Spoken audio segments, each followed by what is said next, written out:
కాదు ఏ ఊరు? నారాయణపురం. నారాయణపురం. మీ ఇంటి పేరు? అన్నవరం. అన్నవరం. నీ పేరు? దుర్గాప్రసాద్. అన్నవరం దుర్గాప్రసాద్. నారాయణపురం మీరు. ఇప్పుడు నువ్వు జంగారెడ్డిగూడెం వెళ్తున్నావా?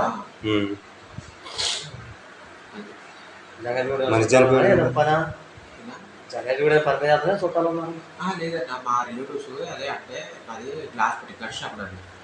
కట్ షాప్ అయితే ఏదో గ్లాస్ పెట్టి చేస్తే వాళ్ళకి అడ్వాన్స్ అవ్వడానికి వెళ్తాను. వాళ్ళ డబ్బులు వాళ్ళు 10,000 వాళ్ళు అన్నీ అయిపోయింది. కింద మ్యాట్ వేసాడు వాటికి వెళ్తాను. ఎందుకంటే ఇట్లా సడన్గా చచ్చిపోయాడు కానీ మరి ఇంకో మనిషి సాగు బతుకులో ఉన్నాడు. ఇంకో మనిషే చచ్చిపోయాడు. బండిదోలు ఏం చచ్చిపోయాడు, స్పాట్లో అయిపోయాడు. ఇంకొక మనిషి మట్టుగా ఉన్నాడు. ఆడు కూడా ముసలాయనే, చెప్పలేమని బీకే హాస్పిటల్కి పంపించారు. మీ వాళ్ళకి ఫోన్ చేసావా? నా ఫోటో అన్న ఛార్జింగ్ పెట్టడం తీసుకెళ్ళి ఏమున్నాయి 2 ఫోన్లు కదన్నా. సరే మరి అయితే